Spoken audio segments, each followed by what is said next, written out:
Today's episode is brought to you by Search Press. For 50 years, Search Press has delighted crafters with detailed instruction books for knitting, crochet, sewing, quilting, fiber crafts, painting, and drawing. Start 2020 off with some of the finest books in craft. If you'd like to learn more about selling Search Press books in your store or on your website, check out Search Press at searchpressusa.com. Thank you so much, Search Press. And now, here's the show.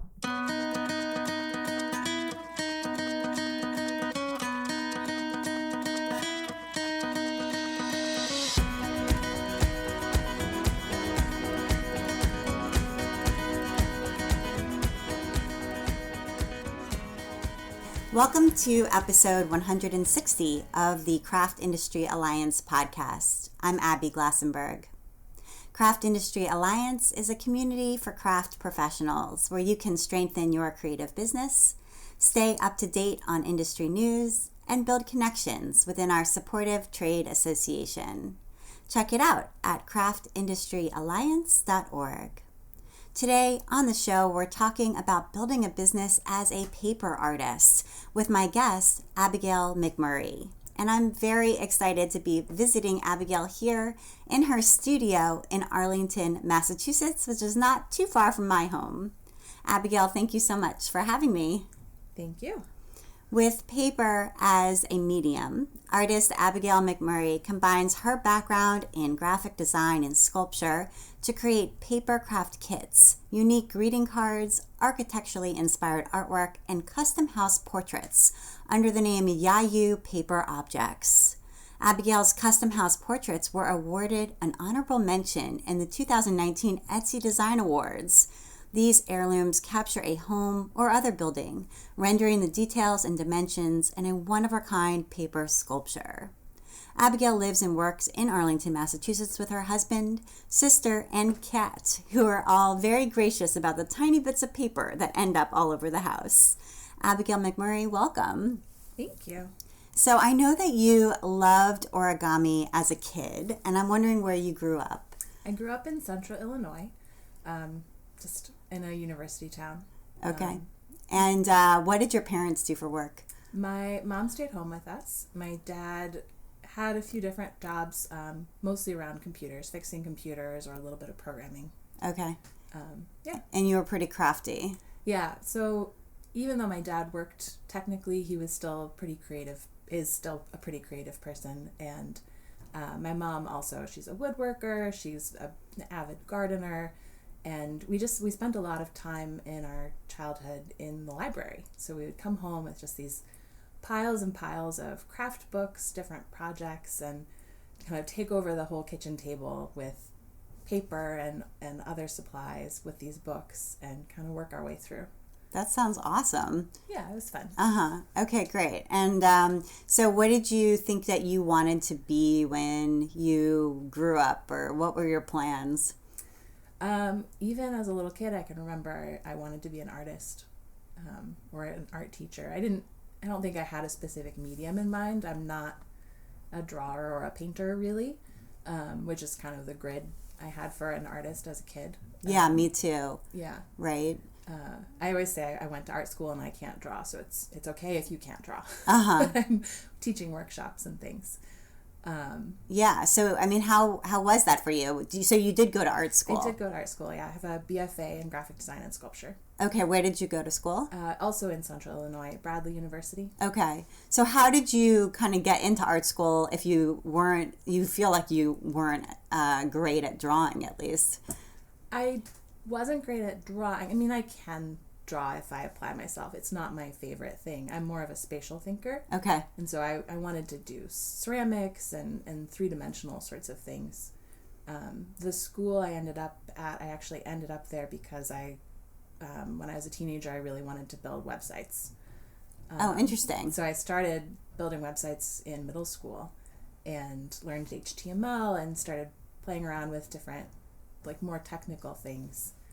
And the school I went to had a program called multimedia that was, in the mid-2000s, was one of the few places where I could go and do sort of the technical side and the design side in one place. And I ended up switching out of that program. I ended up with a minor because I realized I was more interested in the visual side than the technical side.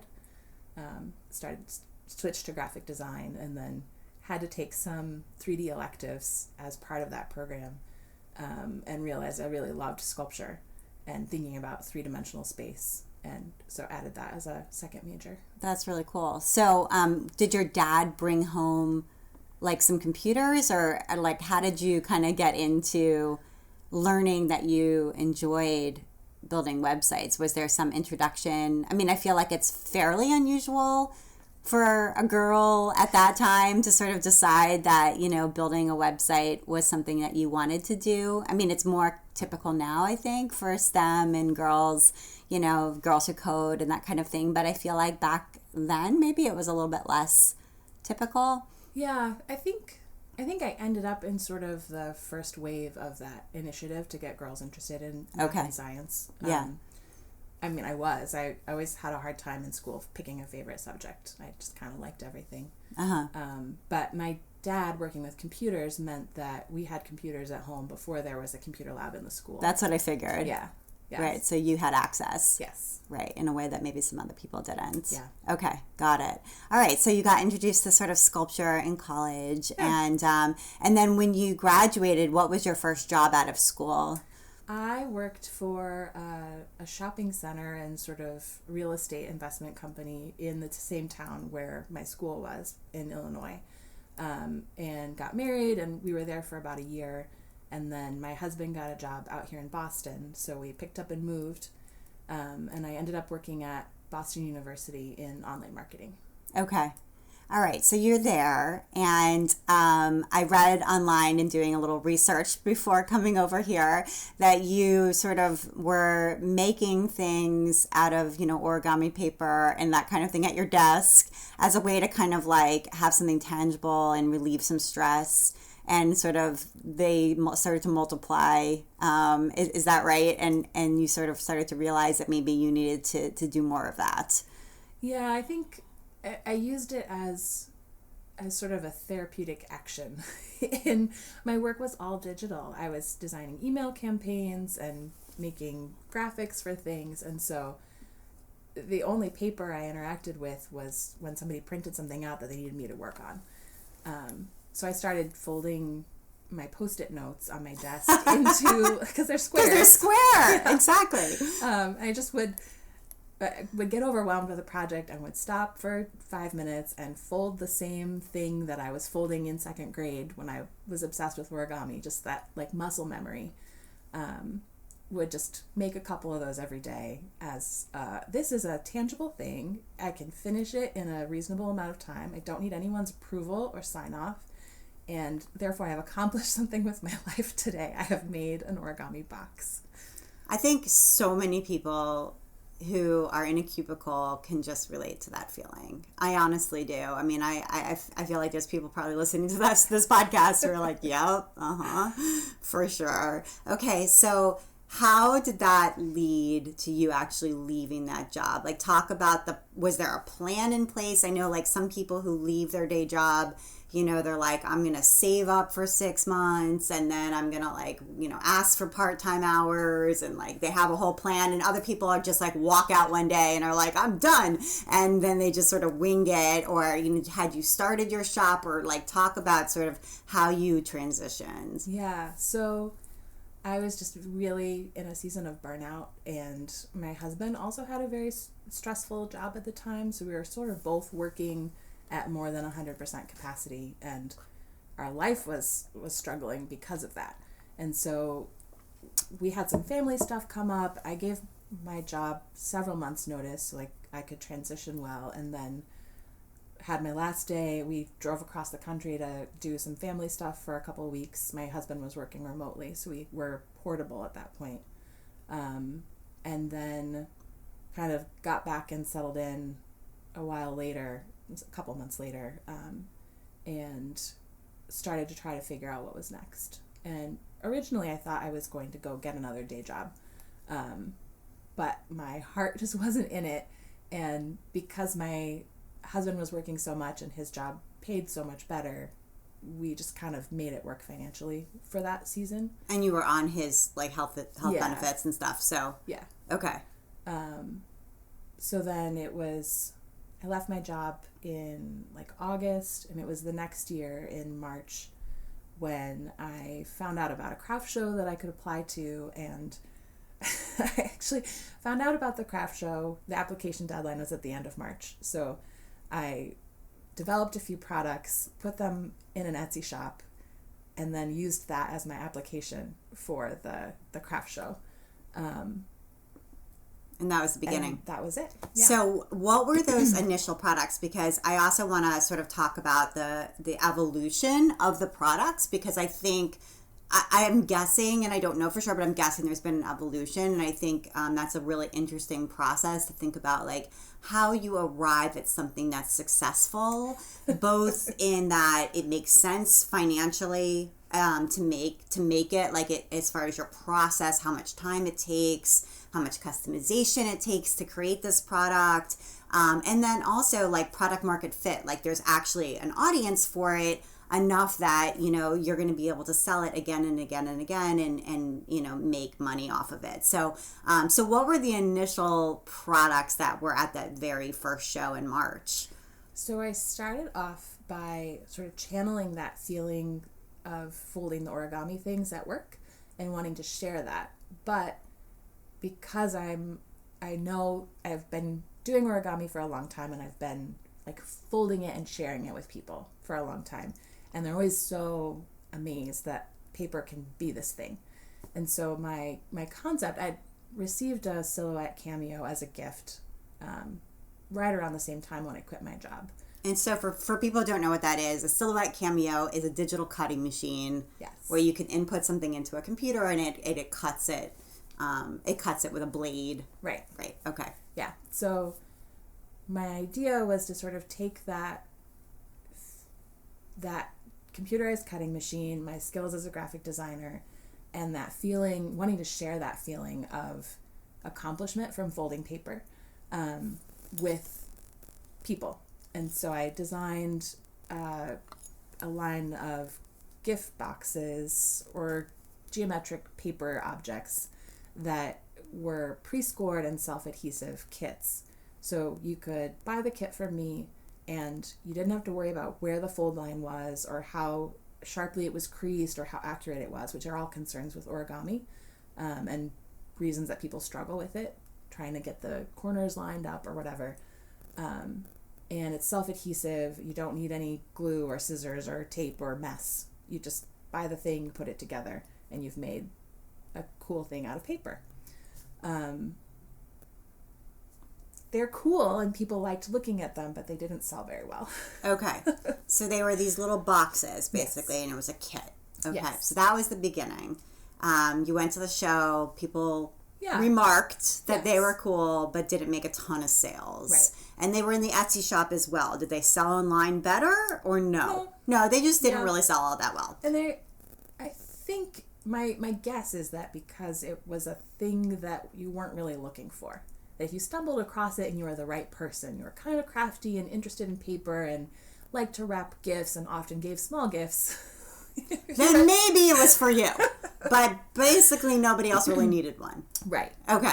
And Etsy has a lot of traffic. There are a lot of people shopping, but it's a search-based sort of shopping experience. Correct. In other words, people are coming to Etsy, they're putting something into the search bar, and it's whatever results are coming up, they're sifting through and picking one. Right. And that's how they're shopping on Etsy. So if they're not searching for a geometric paper gift box, they're not finding my things. Which, frankly, nobody's searching for that. Not very many, yes. So that was hard to make a sale online, and then in person they also weren't so hot. Right. Okay. So there must have been some sort of pivoting after a while where you're like, if I want to make this work. And had you had entrepreneurial tendencies in your life prior to this? Like, often people are like, you know, I was selling scrunchies in 8th grade. I mean, were you one of those people, or was this like new tendency? Okay, yeah, you were. My dad had his own business on the side, fixing computers for people. So I grew up in sort of an entrepreneurial, like knowing that was a thing you could do. And in middle school, I think, I had a booth at our local farmer's market, and I made little jewelry out of polymer clay and sold things. So I did the same thing. I'm so there. Okay. So yeah, you had this in you anyway, wanting to share this with people. Okay. All right. So it was there. This was not like a brand new urge. Right. Okay. Yeah. Got it. So how did you iterate then on the product to make something that would sell better? So I really wanted to sell these kits and to share this, like, crafting can be accessible with people. So I tried really hard for several years. I, instead of calling them gift boxes or selling them as a gift wrap product, I did a micro pivot and made them more of just a craft kit. Like, it's a fun project. You can display them on a shelf. You can use them as a centerpiece. You could use them as a place card at a wedding or an event where you have place cards. Talked a little bit more about ways you could modify them or like add to them yourself to try to make it more of like a craft product instead of a gift wrap product. Okay. So it's sort of just thinking what they were, right, but not rethinking the product itself, reframing it. Yeah, so I treated it as more of a marketing problem. I changed sort of the types of kits. Instead of them being just generic geometric shapes, I made little houses, and then I made some kits where it was 3 different little houses, different colors instead of 3 all the same. And I still have some of those sorts of products that I sell when I'm at events and I have in my online shop, because there are those few people who really love them. That I've been doing this for 5 years now, so people over the years, especially in the Boston area, have started to want to collect them all or whatever. But I love those people. There aren't very many of them. Right. And I think this is a really interesting point, because it's a point where a lot of people get stuck, and they feel like, I have this product and this is what I want to make. And gosh darn it, I'm going to make it work. And the fact that nobody's buying it, or very few people are buying it, it's like it's their problem, not mine, or something like that. And it can make you feel resentful or angry, or like, why is my business not growing? And it can be really hard to sort of say, like, maybe the product is the problem, and having to sort of come up with something different. And it not taking that personally. I mean, in all honesty, it really can be, and it can be so many things. Sometimes it's because the product takes too long to make, or the materials involved are too expensive. I mean, these weren't exactly your issues, but it was just like the product in your case was sort of too niche or something like that. So, and you tried to shift the marketing, which I think is really admirable, but in the end, it just, the market wasn't big enough to make a sustainable business for yourself. Right. And it was either like quit or really come up with something different. And you did. So how did you shift again?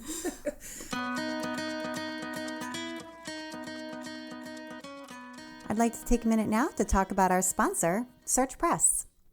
Search Press partners with leading international craft societies to support publishing programs that inspire. Working with the Royal School of Needlework and the Embroiderers Guild, Search Press publishes the finest books in embroidery. They're also working with world-renowned embroidery magazine publisher Inspirations for a new series of books from the pages of Inspirations. And in fact, they're publishing over 20 books on embroidery this year. Looking forward to spring, Search Press has several books coming from a partnership with Kew Gardens in painting and in needle arts. Kew Gardens is one of the leading botanical gardens in the world, and the books reflect the tremendous resource that Kew has to offer for art and craft ideas. I'd also encourage you to check out the embroidery and knitting book from Britt Marie Christofferson. This book is a translation and is from one of the original 10 Swedish designers. She doesn't do much in English, but her designs are amazing, so this will be a very exciting book to check out. Start 2020 off with some of the finest books in craft. And if you want to learn more about selling Search Press books in your store or on your website, check them out at searchpressusa.com. Thank you so much, Search Press. And now, back to my conversation with Abigail. So for the first 3.5 years of my business, I was making kits, and I was trying to sell kits, and maybe if I make this new kit, then it's gingerbread houses, and we put stickers on it, maybe that'll sell better. And I sort of like reached a point where people knew to come back and buy from me, and they knew what to expect, and so there was a little bit of growth in those products as that sort of business, and then, but not enough. And like I've been breaking even with the business, or breaking even with a little bit of profit each of those years, not paying myself, but like covering my materials and being able to invest a little bit in the business, but not really in myself. So in the middle of 2017, some friends came to me, and I'd started making these little houses as kits, and I made a few different styles of them. And they were like 3D boxes. Yeah. They were houses. Right. Yeah. And some friends came to me, and they were like, our old pastor, his church is closing down.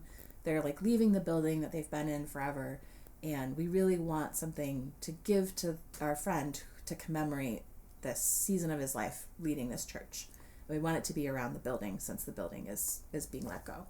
And we were moving, and it was craft show season in the summer, and I don't know how I did this, but I made them a thing, and it was a rough model of the church building in a shadow box frame.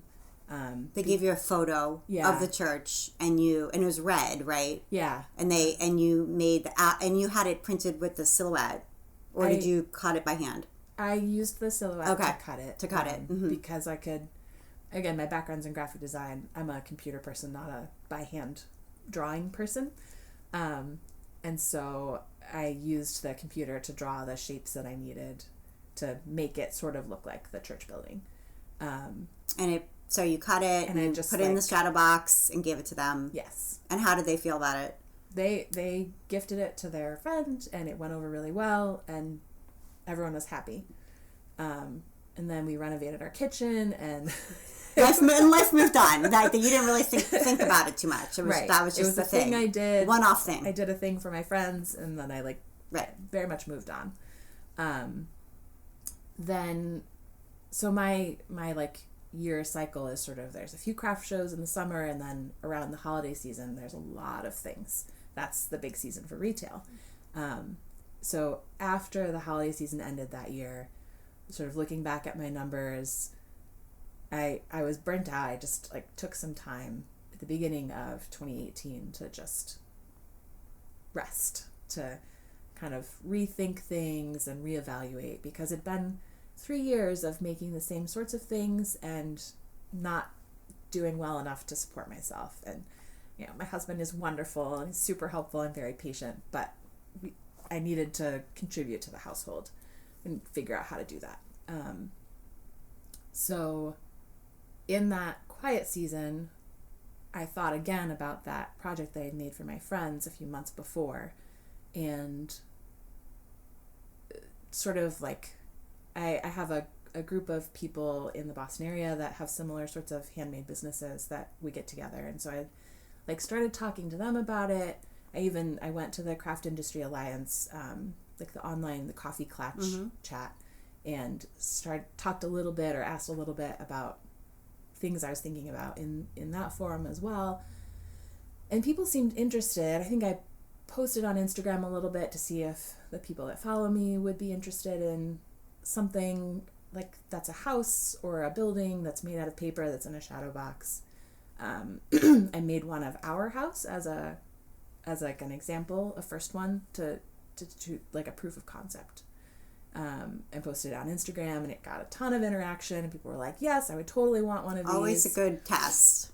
Yeah. And it was my most popular post for months. Right. That tells you something, right? And also good to make one of your own house. That was just also to see if you like doing it, because you'd only ever made one. So it's am I going to actually enjoy making these if I make like have to make a bunch of custom orders. So yeah. And how do I do this? And a house is a lot different than a big church. The material that the building is made out of kind of changes how I'm learning all these things. Kind of changes your approach to designing the paper pieces and things. So I did a little bit of like preliminary research sort of stuff by talking to my friends, by posting on Instagram, and then I released 5 in my Etsy shop as like a custom listing, as a test, just $50 each. Like, I don't know what I'm doing, right? I don't know what you're gonna get, but I'm gonna try this thing. Mm-hmm. And they all sold out. Several of them sold right away, and then kind of within the first month or so, I think all 5 of them sold. It was nice to have that time because I learned quickly that they can take a lot of time to make. Right, which is good because it helps you figure out pricing, right? You probably were underpricing, but yes, it was a beta, right? It was in beta, right? And sometimes beta is underpriced, which is fine because you're learning and the product is probably not so refined anyway, so it's okay, yeah. Yeah, so those sold, I made them, people liked them. I raised my prices a little bit and put a few more in my shop, and those sold eventually. And I think I started in March of that year, and by the holiday season, I think I was up to like 150 or 175 for them, and I'd made another 10 or 15. I'd made 10 or 15 total, I think, by the end of that first year. And as I was in my normal like holiday market frenzy, I had one with me at shows, and people would see it and they'd be like, oh, I need one of these. Can I like have it by Christmas, even though Christmas is in 3 days? And, so I figured out, we figured it out. I like had people booking through January and February because of seeing me at holiday shows, and it kind of just... Right. So where is the pricing now? So right now they're at $425 for an 8x10 or 11x14. Okay. And how long does it take you to do them? It still depends on the house, but a while. A couple weeks. Well, the turnaround, like when you can have it, is like April right now. But the actual like time spent per piece is maybe a week's worth of effort, maybe a little bit more, maybe a little less, depending on the complexity of the house. Okay, right. So we're recording in December, and if you order now, you get your house in April. Yes. Right. So you're booked out. I'm booked. Yeah, and you're making it's a nice amount of money for each one, which is great. And talk a little bit about framing, because I'm imagining figuring that piece of it out must have been tricky. I mean, framing is hard I don't know. Like, I feel like that piece of it seems, because you have to ship glass and you have to figure, I don't know. That seems hard to me. So the jump to framing a thing was actually a big deal for me, because coming from, my background is in sculpture and graphic design, which are not things that you frame. So just the concept of making a thing that is framed on the wall was a little bit of a stumbling block for me. But the actual logistics of framing is, I've found some affordable shadow box frames that I can buy at a good price, and for now we're using those. Okay. I did find another seller on Etsy that does custom shadow boxes. Okay. And I've started to work with them on if somebody needs a special size, or I'm hoping next year to offer that as just an upgrade option for people, because it's a much better, much nicer frame that's going to last longer. But for now, that my pricing includes a very simple shadow box frame. Got it. Okay. Yeah. All right. Great. So okay, that's a really interesting evolution of that product. And then the other, before we move on from that, I have one other question, which is around customization. So I know when you have a customized product like this, right, you're making basically a portrait of somebody's house, things can kind of get out of hand, because you have some customers who are overly needy, for example. And so I know you need to set boundaries, right? Where you say to the customer, you're going to send me this. This is what I need, a photo or multiple photos, whatever it is you might need. And then you're going to have, a certain number of back and forth with this customer, at which point it's over and you're going to make the product. And then if they have to be satisfied with the product. In other words, you have to set these boundaries up, because you can have customers who are literally never satisfied, and you can do a whole bunch of work and then they're like, no, it doesn't really look like my house. And then it's like, what do you do at that point? So can you talk a little bit about that learning curve? Because I'm sure it's happened to you, and how you've kind of set those boundaries up. Yeah, so my background in graphic design is actually really helpful for this sort of work, because what you learn in school studying graphic design is how to interact with clients, how to set those boundaries, how to control sort of the project. So that part, so far, because I came into it sort of expecting to manage that, I think, and sort of spelling out the process in the Etsy listing so that people can see what's going to happen before they give me their money. I think that has helped, and I think I've also just been really lucky to have really wonderful people to work with. A lot of the people I've made houses for met me in person at a show, so that's a different sort of relationship. Sort of one of the things that happened with the Etsy honorable mention this year has been a rush of orders from people that I've not met in person. And so there's been a little bit, there were definitely moments in October where I was feeling really overwhelmed by the number of emails going back and forth, and the people that were sending me photos, but they weren't the right photos, and yes, being a little needy. But it hasn't been out of control. I haven't had anyone who has told me they didn't like their house portrait. Okay. Yeah. All right. Yeah. Interesting. And then you have another product that I feel like, it looks to me from the outside at least, is really popular, and it's a map. It's kind of an outline map of a particular area. So here we are in Arlington. You have one for Arlington and for lots of other towns in Massachusetts and for other places as well. And I guess I would call this product kind of semi-custom, in that, you could do it for whatever town a person is in, even if you've never done that town before. But you also have towns that you can just repeat. You already have that file set up and you just press print and there it is. So tell me how this product came about for you. So I have these craft kits, and they retail between $12 and $30. Little houses and things. And then I have these custom house portraits that are $425. Right. So that's a huge jump between the little kit and the customized portrait. Right. Yeah. Right. So, and it takes a long time to get them. It takes me a long time to make them. I needed a thing that wouldn't take as long to make, wouldn't take as long for people to get in their hands, and a thing that retailed with better, to be blunt, from the business perspective, that had better margins. Yeah. That took less time to make than the craft kits, so that I had more time to make the houses. I also make these like windows that are sculptural paper, architectural details that sort of are the in-between, or another in-between product between the houses and the craft kits. So I've been experimenting sort of in that space. And the maps are, like you said, I have a sort of library of designs in the area. I did a show in Portland this summer, and I made some of Portland and sort of the islands around Portland, Maine. And those have also sold well because they're vacation destinations. Absolutely. I mean, it's the perfect thing for someone with a vacation house to put in their house. I mean, yes. It's like ideal, or to gift for somebody.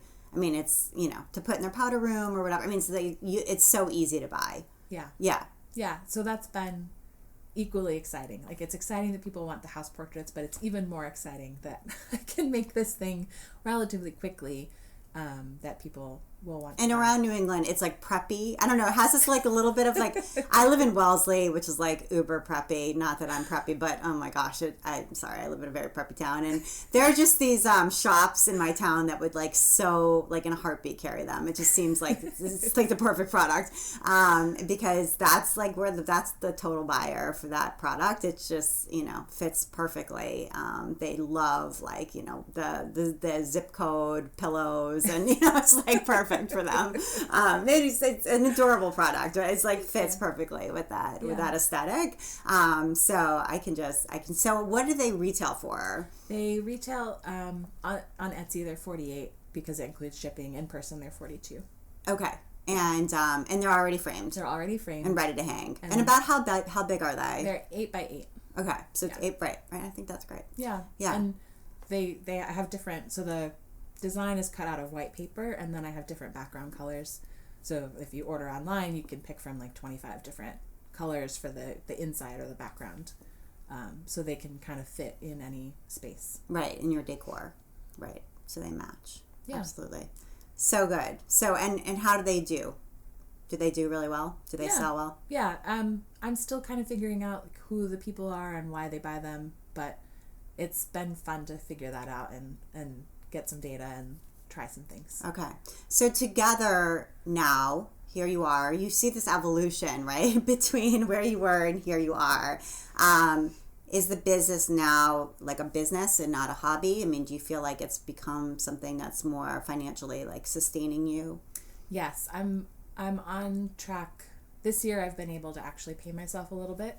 And I'm interested to like restructure some things and try and see how next year goes. But I think I won't be replacing my income from my university job at this point yet, probably, but I'm a lot closer than I have been. Right. I think this year I've already doubled my income from last year. Which is amazing growth. Yeah. I mean, if you just think about that as from a growth perspective. Right. Absolutely. And I want to say too, like the background of that is that my income was relatively stable. Like not very much and not growing dramatically until this year. Right. But it took all this ideation, right? Like it took this sort of this decision to sort of rethink. Yeah. Yeah. And all of the product design and iterations and work that I did as I was trying to figure out what would sell with the craft kits, like all of that time I spent working with paper has been really useful to understand now how paper will react to me doing different things to it, to try to build these three-dimensional puzzles that look like people's houses. So that's been really gratifying to see, like, oh, I spent all of that time there. And it wasn't a waste. It was a learning process for you as well, because the material was, fairly new to you too. And so you needed to spend that time with it. Yep. For sure. Okay. And so, I mean, I also think, we're going to talk now about Etsy and about the Etsy Design Awards. And, I think it's easy for people to look at it and say, oh, you're an overnight success.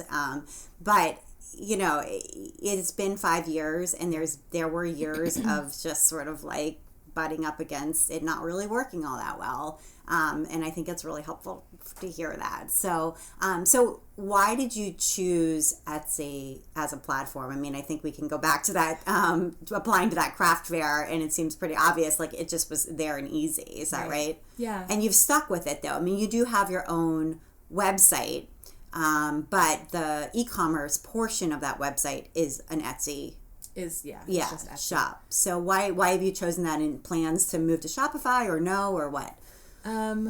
So my background is in building websites. Right. I've been making websites for more than half of my life, and I'm tired of making websites. It's hard. Making websites is it's a thing. It was a job that I had, and I know how to do it kind of mostly still, but it's not a thing I'm really interested in spending my time on. So I sell on Etsy because I know that it's secure. I know that I don't have to worry about if it goes down, it's not a thing I can fix. They have a massive team that does user experience and testing, and when it goes down on Christmas morning, they fix it, whatever. Yes. So yeah. So I have my own website because I can, and it's easy enough. at some point I will figure out an e-commerce solution, but right now I'm just making houses, trying to get people their houses. Right. And before the Etsy Design Awards and this influx of orders, it didn't seem worth it because I wasn't doing a lot of volume of online sales. Mm-hmm. And Etsy, you know, people will complain about the fees, and the fees have gone up to 5%, and it's including 5% on shipping, which it didn't used to be, etc.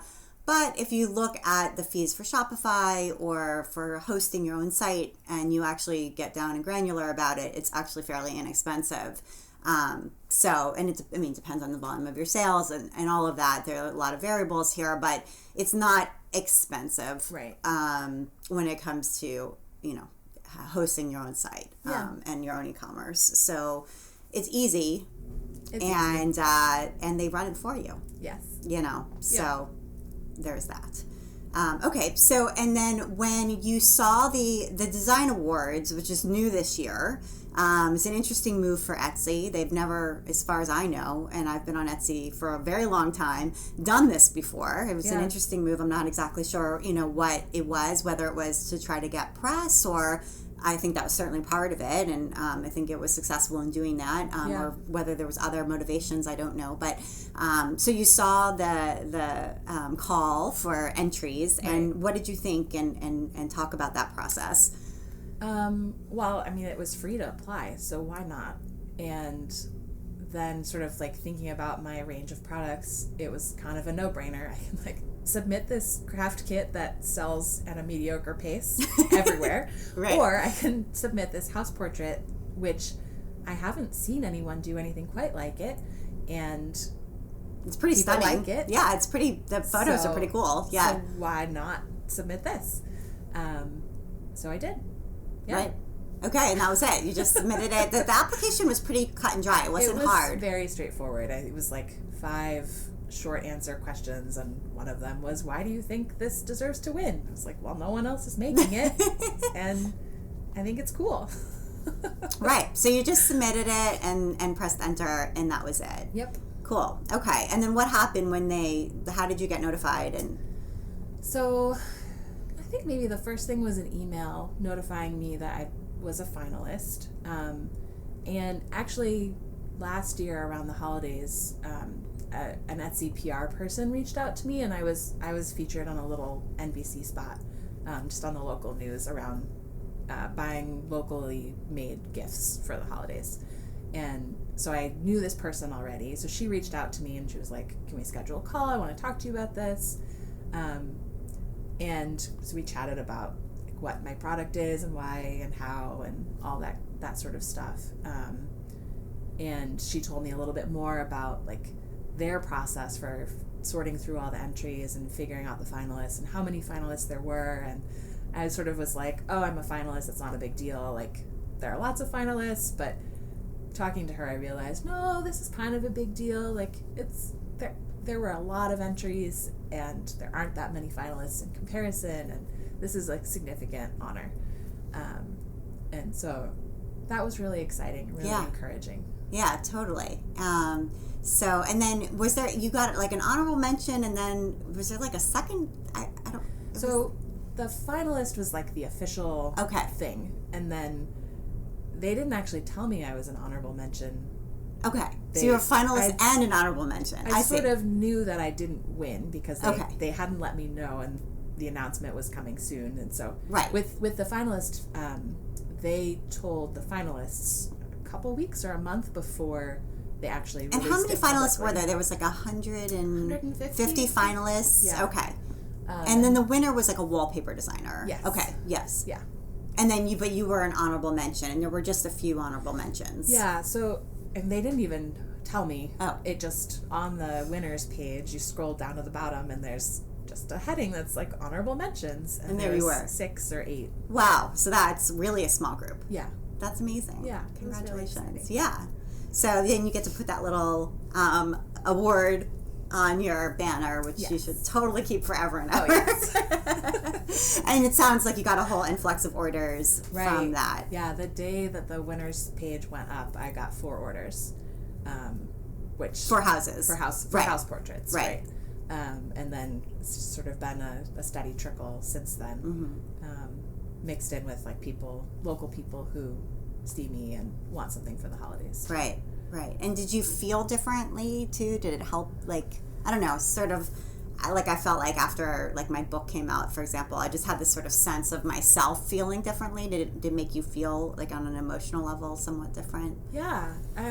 It's been 5 years of trying, you meet new people or you're in a social event and people are like, oh, what do you do? Where do you work? Yeah. It's like, well, I design and make paper gift boxes with a computerized cutting machine. You can put them together yourself, and I sell them at craft shows. And people are always like, I don't know what you're saying. Those words do not mean anything to me. I'm sorry. So, and sort of like the reason I started my business 5 years ago was also to have some definition in what I was doing with my life after I quit my job. Right, that was part of the motivation there. And so it's been this journey of what is my job, what am I doing, and as I started making these custom house portraits, I kind of landed on the language of calling myself a paper artist, because suddenly I was making things in frames on a wall, and that's how people understand art in a generic term. And so I don't know, it's been really affirming to make that pivot that I was nervous about and have it rewarded by this. Yeah. Absolutely. Right. And it's just easier to say, I'm a paper artist. Right. And then if somebody wants to know more, they can say, okay, tell me more about that. And then you can go into it. But it's just like quicker and easier. Yeah. Way to say it. Understood. And so I also want to talk a little bit about your marketing strategy. So you have an email newsletter, which I get and really enjoy. And you have a freebie or a lead magnet, which is email marketing jargon, that you have there. And I got it and made it. Aw, yay. So cute. My daughter colored it in for me, because it's white when you print it out. But can you talk a little bit about what it is, why you put it there, how it works, and sort of your email strategy? Because I'm a huge email fan, as you know. So my day job at the university was email marketing. So I sort of started my business and was like, okay, if I have a business, I have to collect email addresses. And Yes, I have to you send do. newsletters. Yes, you do. Thank you. So that was a no-brainer. Given, right? Yeah. And then because my business started off with craft kits, my freebie is a printable paper house project. And it's had a few iterations over the years, but I haven't had a chance to think about it lately. So that's what it still is. And yeah, it's that wanting to make crafting accessible for people wherever they are, and get them folding paper, get them doing something with their hands, to take them out of the digital, like the scroll, the overwhelm, and let them make something tangible that's easy, that's doable. Yeah, totally. And I think it's really effective. I totally liked getting it. And so good idea to give people a little taste of something. And it's really easy. This one, it's just like basically 4 sides and a little triangular roof and a bottom. So super easy to do. Takes like 5 minutes with a glue stick to put it together, but it's really cute. Yeah. I think that's a great idea. And I wanted to also just finish up by talking about, before we get to your list, by talking about why you do craft fairs, because I think it's easy, or easier certainly, to just sit behind the computer. But I know, just from reading your sort of social media updates and blog updates recently, that I'm here on like a Friday in the middle of the holiday season, and I was like, oh gosh, I'm sure she's like, oh god, I'm like, it's craft fair season, and I know you're like hectically running around. So why do you continue to do them, and sort of what do you get out of those experiences? So I think initially it was market research. Like, I'm making these products, I've invented this thing that nobody seems to want. I need to understand how people interact with them, how they approach them, what they're thinking about them. And it was, very, very initially, it was, I'm going to sign up for this thing, and if I want to do this thing, I have to have products to sell there. So it was also motivational. So like, I better deadline, buckle down. And it was a way to validate, like, if I get accepted to this craft show, then maybe this is a thing that people might buy. So getting accepted to that very first craft show was right. sort of So it's like validating you and then giving you a deadline and yes. then doing market research, all three of those things. Yeah. And then sort of I ended up in this world of craft shows and people who do craft shows. In the Boston area, there's this world of people who make their whole livings selling their handmade products at craft shows and a little bit online. It's a circuit. And so once you're in it, then it's like you're looking for the next thing, and it's going to be cool and whatever. So I kind of fell down the rabbit hole of just signing up for more craft shows, because maybe I'll find the right one with the right people who will buy my products, or will like invent the right product for the thing. So I did a lot of shows those first few years, and I learned a lot about customers and running a business and doing events and being interacting with people, talking about my work. I think that makes a big difference in being able to talk about my work, is that if at a craft show you're doing that, you get to test your elevator pitch 100 times over that 6-hour show or more. It's quick refinement. Yeah, absolutely. And does it pay off? I mean, from a financial perspective, they don't all pay off. They don't all pay off. They haven't really paid off for me. Again, with that, like, I was really just really being stubborn and trying things for the last 5 years, and trying to figure out how to make this product that I really want to make money. And they sold, but they didn't sell as well as, like, the people who are doing these shows full time. They can kind of predict how much money they're going to make. They can set sales goals and things. And I'm just like happy to cover my booth fee and a little bit more. I never made a sustainable amount of money reliably doing craft shows. But especially now that I have these house portraits, it's justifiable as a marketing expense. Right, because you'll book orders. Right. And the maps do sell. I'm still figuring out exactly where and how, but the maps do sell at the shows. And because the margins are so much better, those are a great product at shows. Yeah. Okay. All right. Interesting. All right, we're going to get to your list. So I know that you like listening to audiobooks while you're working. I thought it was interesting that you said that podcasts are too short for you, which is interesting. So talk a little bit about what you do like to listen to while you're working. So the house portraits, because of the way I'm tracing a photograph, and then I'm turning that photograph into the pieces that I need to build the house. So I'm like building the house in my head, and it uses a lot of mental energy, but it's a certain kind of mental energy. So having something to listen to is great, but knowing that 45 minutes have passed is not great. Right. So it's like you don't want that reminder that time has gone by? Yes. I see. So the audiobooks give me like... It's endless. 8 hours or 20 hours or whatever. Right.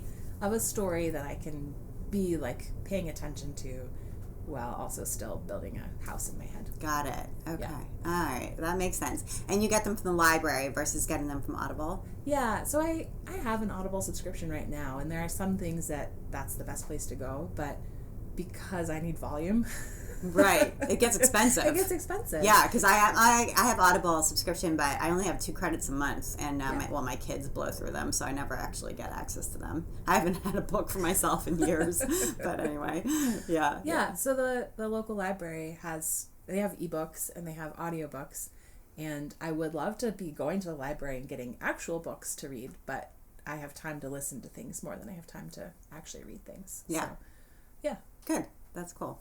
All right, and you use the Get to Work book planner, and we just had Elise on the podcast, which people can go back and listen to. So, what do you like about this planner? I found Get to Workbook after I had spent a couple years using my own planner that I had designed.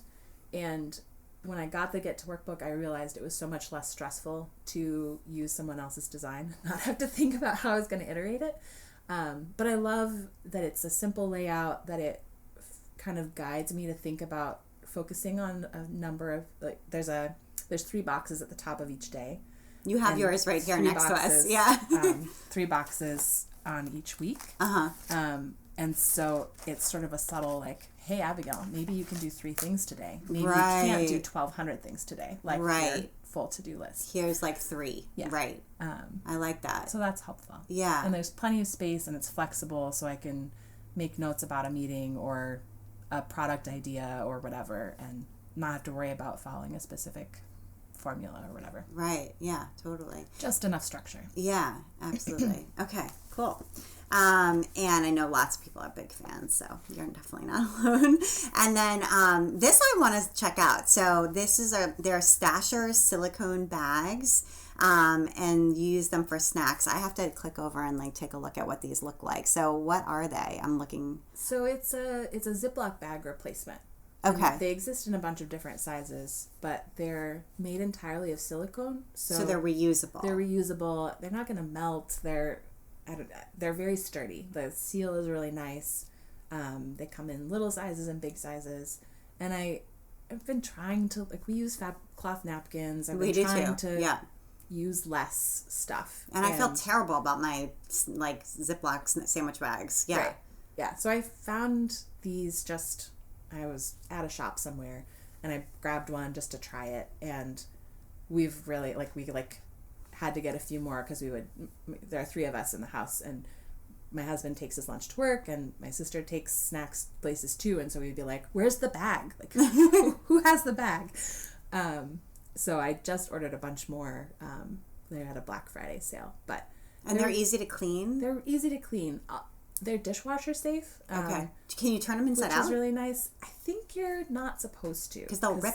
They might eventually break. Yeah. But if it's really gross, you could. Okay. And we have bottle jets on our dishwasher. Okay. So I try to put it over the bottle jet to just and I'm thinking, like, we have stainless steel straws, you know, and we have a little brush for them to clean it, so we could use that. Yeah. Yeah.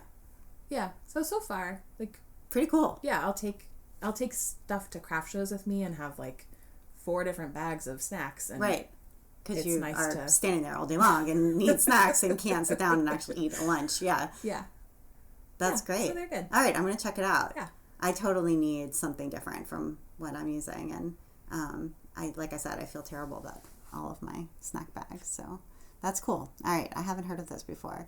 Well, Abigail, thank you so much for having me over, first of all. I know, I'm so glad we can make this work. And thank you for taking the time to be on the Craft Industry Alliance podcast. Thank you so much. And you've been listening to the Craft Industry Alliance podcast. I'm Abby Glassenberg. Today's episode is brought to you by Search Press. Search Press is proud to sponsor this podcast and delighted to bring you wonderful craft books.